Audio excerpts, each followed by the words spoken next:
இன்னைக்கு நம்ம இந்த வீடியோவில் என்ன பார்க்க போறோம்னு பார்த்தீங்கன்னா குவான்டிடேட்டிவ் ஆப்டிடியூட் அப்படிங்கிறத பற்றி தான் பார்க்க போகிறோம். இந்த குவான்டிடேட்டிவ் ஆப்டிடியூட் அப்படிங்கிறது பார்த்தீங்கன்னா நீங்கள் எந்த ஒரு வேலைக்காக ட்ரை பண்ணாலும் உங்களோட ரிட்டன் எக்ஸாமில் இந்த குவான்டிடேட்டிவ் ஆப்டிடியூட் கொஸ்டின்ஸ் இல்லாத எந்த ஒரு ரிட்டன் எக்ஸாமுமே இருக்காது. நீங்கள் ஒரு ப்ரைவேட் கம்பெனி இன்டர்வியூஸுக்கு போனாலும், அதே சமயத்தில் நீங்கள் டிஎன்பிஎஸ்சி, யூபிஎஸ்சி இந்த மாதிரியான பப்ளிக் சர்வீஸ் எக்ஸாம்ஸ் எழுதினாலும், இல்லை வேற எந்த ஒரு செக்டாரில் நீங்கள் வேலைக்கு ஜாயின் பண்ணணும் அப்படின்னு போகிறீங்க, அங்கே ஒரு ரிட்டன் எக்ஸாம் இருக்குது அப்படின்னா இந்த குவான்டிடேட்டிவ் ஆப்டிடியூட் ரிலேட்டட் கொஸ்டின் இல்லாத எந்த ஒரு கொஸ்டின் பேப்பருமே இருக்காது.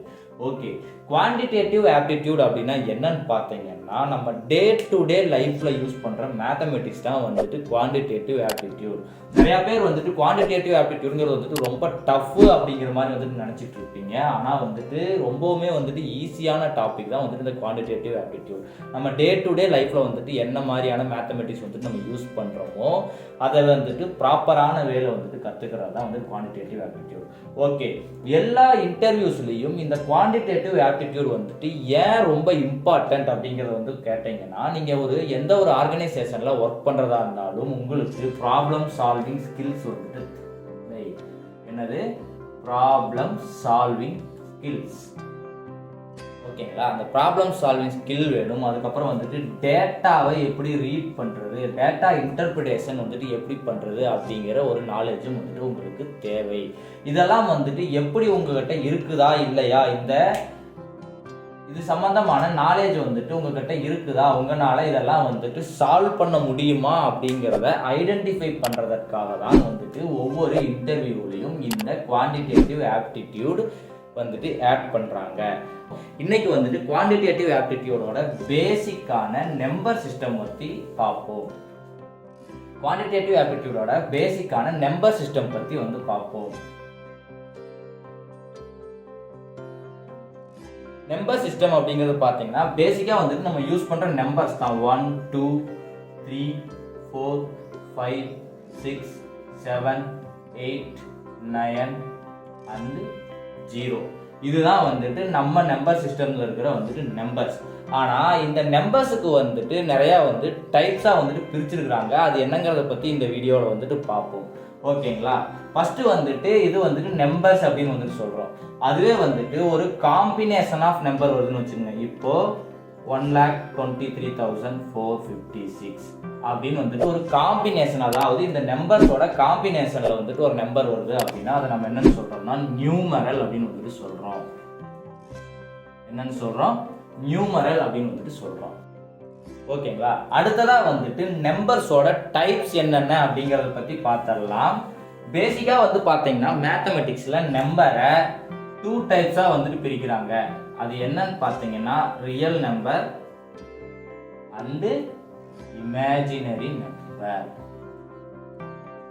புரியுதுங்களா? இதுல ரியல் நம்பர் அப்படிங்கிறது பார்த்தீங்கன்னா நார்மலா 1 2 3 எக்ஸெட்ரா எக்ஸெட்ரா அப்படின்னு வர நம்பர் ரியல் நம்பர். இமேஜினரி நம்பரை மேத்தமெட்டிக்ஸ்ல எப்படி மென்ஷன் பண்றாங்க அப்படின்னு பார்த்தீங்கன்னா ஐங்கிற ஒரு டினோஷன் யூஸ் பண்ணி மென்ஷன் பண்றாங்க. ஃபார் எக்ஸாம்பிள் பார்த்தீங்கன்னா 3i அப்படி இல்லைன்னா √i. இந்த மாதிரி ஐ அப்படிங்கிற ஒரு லெட்டரோட ஒரு நம்பர் எழுதுனாங்க அப்படின்னா இமேஜினரி நம்பர் அப்படின்னு சொல்றாங்க. நம்மளோட இந்த குவான்டிடேட்டிவ் ஆப்டிடியூட்ல இந்த இமேஜினரி நம்பரை பத்தி நம்ம படிக்க தேவையில்லை.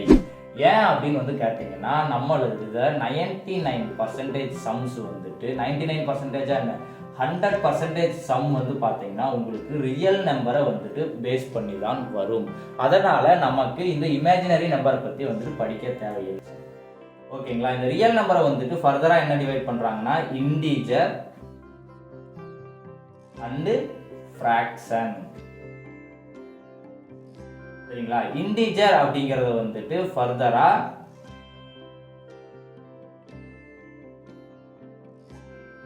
மூணு டைப்பா டிவைட் பண்றாங்க. அது என்னன்னு பாத்தீங்கன்னா பாசிட்டிவ் இன்டிஜர், நெகட்டிவ் இன்டிஜர், அதுக்கப்புறம் 0.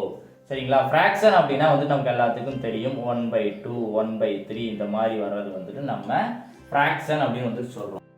இந்த பாசிட்டிவ் இன்டிஜர்னா என்ன அப்படின்னு பார்த்தீங்கன்னா 1 2 3 4 எக்ஸெட்ரா எக்ஸெட்ரா அப்படின்னு போகிறது பாசிட்டிவ் இன்டிஜர். அதுவே நெகட்டிவ் இன்டிஜர் எப்படி இருக்குன்னு பார்த்தீங்கன்னா -1 -2 -3 எட்ஸெட்ரா எட்ஸெட்ரான்னு போகிறது வந்துட்டு நெகட்டிவ் இன்டீஜர், அதுக்கப்புறம் வந்துட்டு 0. ஓகேங்களா? இந்த பாசிட்டிவ் இன்டீஜரை ஃபர்தராக 2 டைப்பாக பிரிக்கிறாங்க. அது என்னன்னு பார்த்தீங்கன்னா நேச்சுரல் நம்பர், அதுக்கப்புறம் வந்துட்டு ஹோல் நம்பர். இந்த நேச்சுரல் நம்பர் அப்படிங்கிறது என்னன்னு பார்த்தீங்கன்னா நார்மலாக வந்து இந்த பாசிட்டிவ் இன்டீஜரில் வர நம்பர்ஸ் தான். 1 2 3 etcetera etcetera up to n வரைக்கும் போகிறது நேச்சுரல் நம்பர்.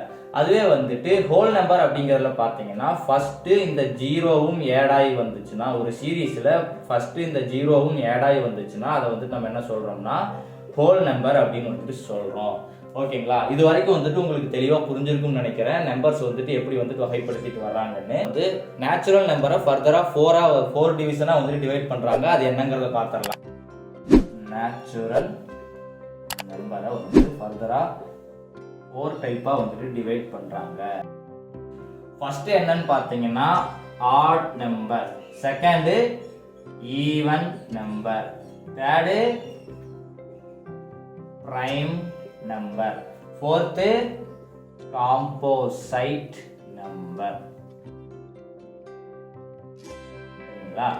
மொத்தமாக எவ்வளவா டிவைட் பண்ணுறாங்க? 4ஆ டிவைட் பண்ணுறாங்க. Add number and even number அப்படிங்கிறது வந்துட்டு எல்லாத்துக்குமே ஈஸியாக தெரிஞ்ச ஒரு விஷயம் தான். ஆட் நம்பர் அப்படின்னா வந்துட்டு ஒற்றை படை எண்கள், அதாவது 1 3 5 7 எட்ஸெட்ரா எட்ஸெட்ரா அப்படின்னு வர்றது எல்லாமே வந்துட்டு ஆட் நம்பர்ஸ். ஓகேங்களா? அதுவே வந்துட்டு ஈவன் நம்பர்னா என்னது? 2 4 6 8 எட்ஸெட்ரா எட்ஸெட்ரா அப்படின்னு வர்றது வந்துட்டு என்னது? Even number.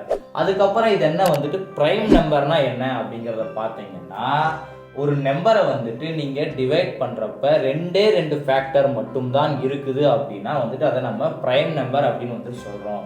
அது எப்படின்னு பாருங்க. ஃபார் எக்ஸாம்பிளுக்கு வந்துட்டு இந்த பிரைம் நம்பருக்கு எக்ஸாம்பிள்ஸ் வந்து பார்த்தீங்கன்னா 2 3 5 7 11 13 17 19 இந்த மாதிரி நம்பர்ஸ் எல்லாம் வந்து நம்ம என்னன்னு சொல்றோம்னா பிரைம் நம்பர்ஸ் அப்படின்னு சொல்றோம்.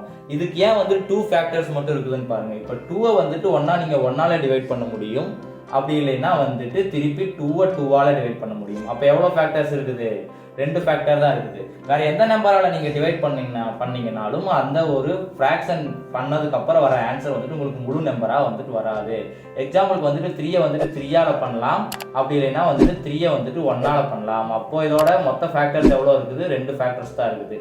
நீங்க வந்துட்டு கேட்கலாம், 3 வந்துட்டு நம்ம 2ஆலே டிவைட் பண்ணோம்னா வந்துட்டு 1.5 அப்படின்னு வந்துட்டு வருமே, வேற எந்த நம்பரால் டிவைட் பண்ணாலும் இந்த மாதிரி டெசிமல்ல வந்துட்டு ஆன்சர் வருமே, அப்புறம் அது ஏன் வந்துட்டு நம்ம பிரைம் நம்பர் வந்துட்டு தனியாக வகைப்படுத்துறோம் அப்படின்னு கேட்டீங்கன்னா, நமக்கு வந்துட்டு ஒரு முழு எண்ணா வந்துட்டு வரணும். இந்த 3/2 வந்துட்டு டிவைட் பண்ணீங்கன்னா 1.5, ஆனால் வந்துட்டு இது ஒரு முழு நம்பர் கிடையாது, இதை வந்துட்டு டெசிமல்னு வந்துட்டு நம்ம சொல்லுவோம். அது மாதிரி இல்லாமல் ஒரு முழு எண்ணா வர மாதிரி பார்த்தீங்கன்னா உங்களுக்கு 2 ஃபேக்டர்ஸ் மட்டும்தான் வரும். சரிங்களா? ஓகே. அப்போ 2க்கு மேற்பட்ட ஃபேக்டர்ஸோட வர நம்பர் எல்லாத்தையுமே நம்ம என்ன சொல்லலாம்னா காம்போசைட் நம்பர்ஸ் அப்படின்னு வந்து சொல்லலாம். எக்ஸாம்பிளுக்கு வந்து பார்த்தீங்கன்னா 4 6 8 சரிங்களா 9 10 இது எல்லாத்தையுமே வந்துட்டு நம்ம காம்போசைட் நம்பர் அப்படின்னு வந்துட்டு சொல்லலாம்.